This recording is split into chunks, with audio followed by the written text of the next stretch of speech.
This is part 41 of ASP.NET MVC tutorial.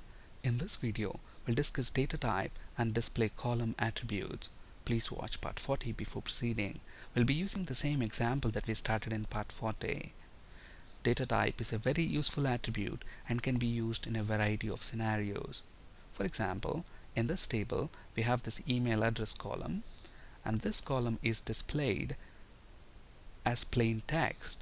Instead, we want the email address to be rendered with mail to hyperlink, and the advantage of this is that when we click on that hyperlink, it's going to open the default email client automatically. For example, if you have Microsoft Outlook configured as your default email client, once you click on this email address with mail to hyperlink, it's going to open Microsoft Outlook automatically for you. And to achieve this, you simply need to decorate the email address property within our employee metadata class with data type attribute and specify that it is an email address using data type enum. Let's look at this in action. Let's flip to Visual Studio. So here we have our employee metadata class. The property is email address, which is of type string.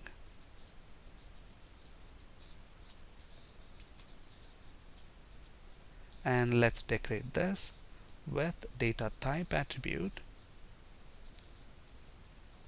and using data type enum we are going to specify that this is an email address.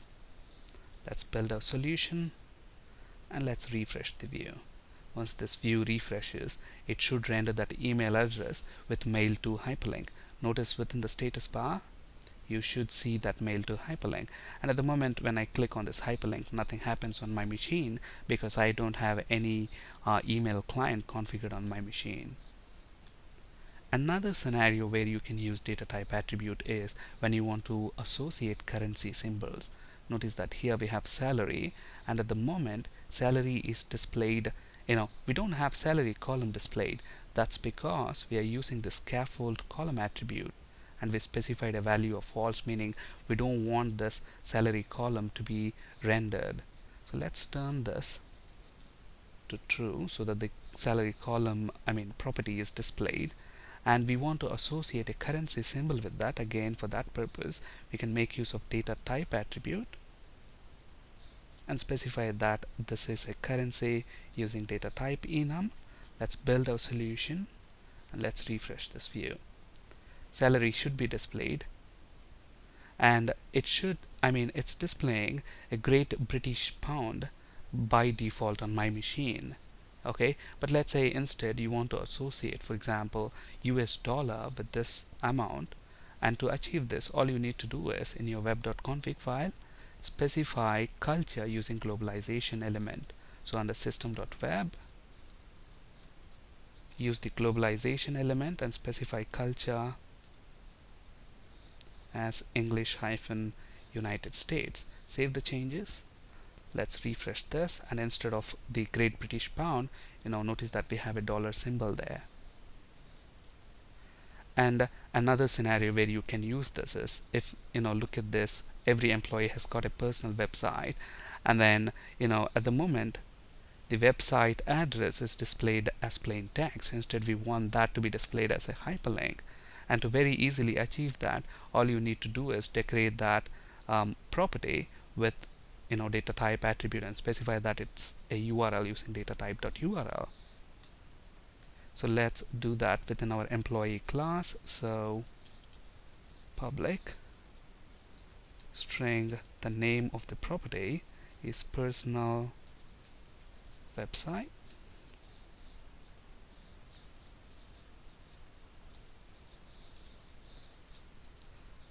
data type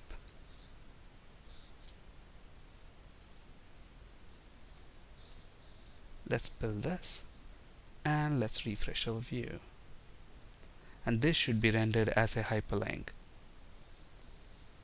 Okay, this error is because we have mistyped the name of the property. It's personal website. Let's look at the name of the property. It's personal website, and to get it right I'm actually going to copy that from our auto-generated file. The name of the properties should match,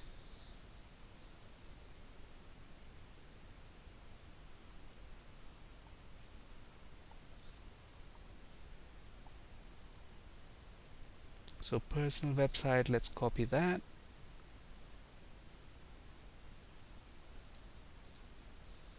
Let's build it once again, and let's refresh this. So now we have personal website rendered as hyperlink, and notice that once I click on this URL, it opens the target page within the same window. In our next video session, we'll actually see how to open URLs in a new window, especially when we are using this datatype.url enum. And again, we can also use this data type attribute if you only want to select date part or time part of date time data type. Another attribute that we'll discuss today is display column attribute. This attribute is very useful when a class has a property of complex type and you want to pick one property of this complex object for display purpose. Notice that here we have this company director property within this company class, which is returning a complex type of employee. So this employee class has got several properties, but then for display we want to pick one property of this employee class. Let's say, for example, full name. Let's see how to achieve this. First of all, let's go ahead and design our company class.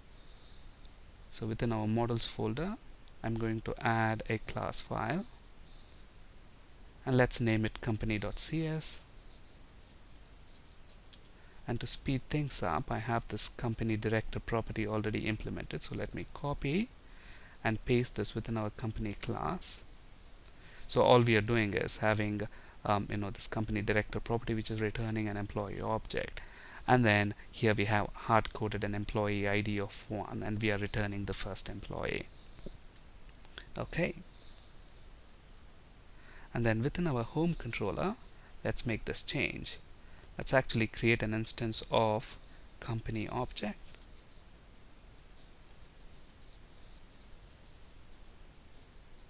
and then pass this company object as the model to our view. And then within the details view, I'm going to get rid of all this code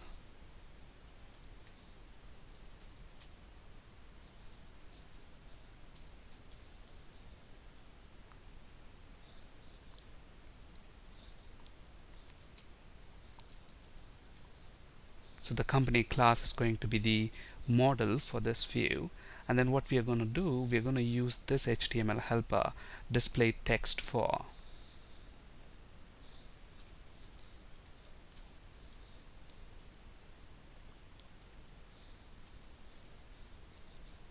And then we are going to specify the property x such that x dot company director.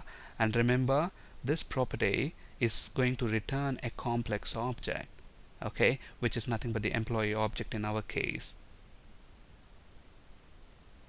And this employee object has got many properties. Out of these many properties, I just want, let's say for example, the full name of the employee to be displayed. Then how do we achieve that? We can use display column attribute. Notice that in the partial employee class, I have decorated this class with the display column attribute, and then I specify the column as full name.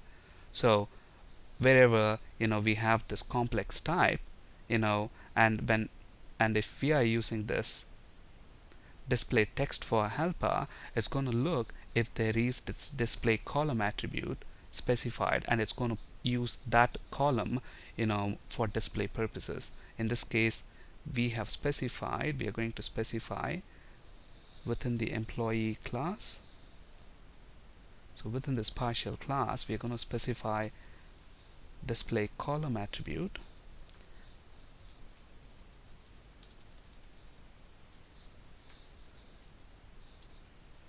and we are specifying the property that we want to use for display purposes, full name. So let's build this, and let's go ahead and refresh our view. It should only display the full name of the employee. In this case, notice that we get John Smith. In our next video, we'll discuss opening URLs in a new browser window. On this slide you can find resources for ASP.NET, C# and SQL Server interview questions. That's it for today. Thank you for listening. Have a great day.